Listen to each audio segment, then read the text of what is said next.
Hi everyone, it's Mackenzie Goff from Dr. Kordoff's class. So today I'm going to be introducing to you my second grade unit plan titled Common Sense, which is dealing all with coins and bills and how we can manipulate the two to add up to correct values.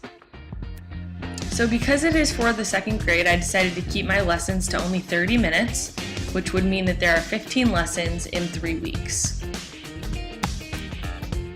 So the first goal of my unit plan was that students will be able to identify and categorize different coins based on their value.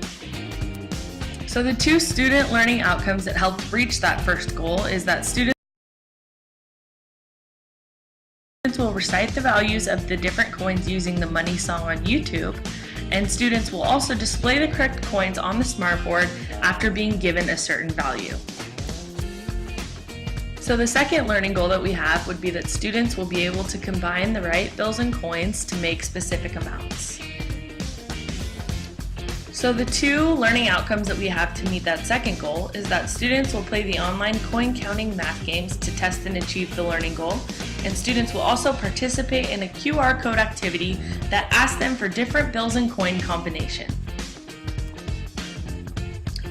So to give you more of an idea of how my unit plan was laid out, I will be recapping the standards used, the cognition integrated, and also the technology implemented to really bring this unit plan to the next level. So with technology advancing in the rapid pace that it is, it's very important as an educator to take into consideration not only Common Core state standards, but also the EDTC standards for technology.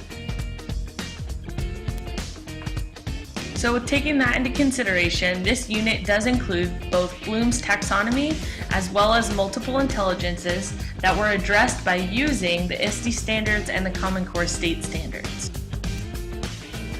So when looking at Bloom's taxonomy, I've listed a few of the standards here, and all standards were constructed and chosen in a way that would represent Bloom's taxonomy well, which is on the left-hand corner there.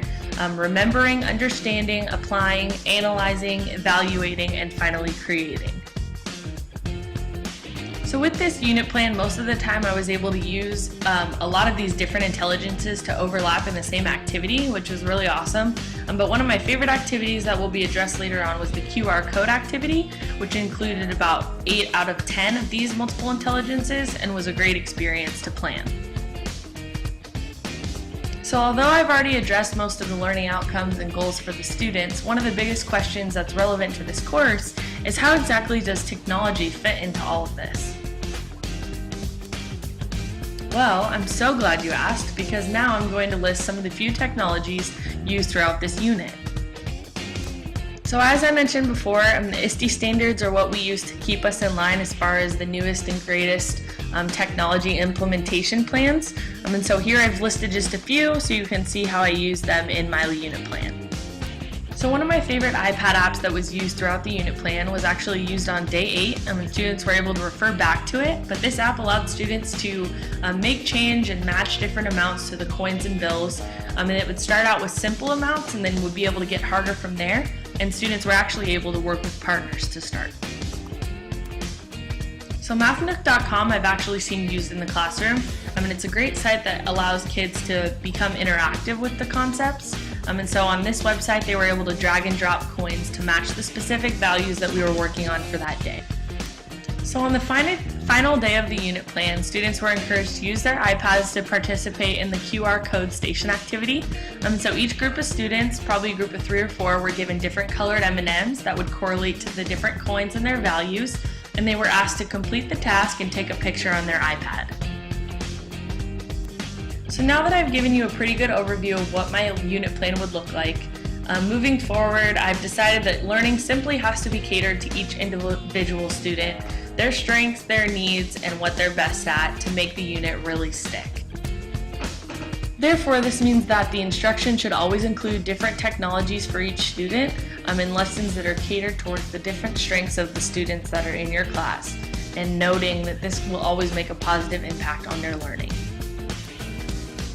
So in conclusion, technology is just something that's advancing too quickly for us to ignore.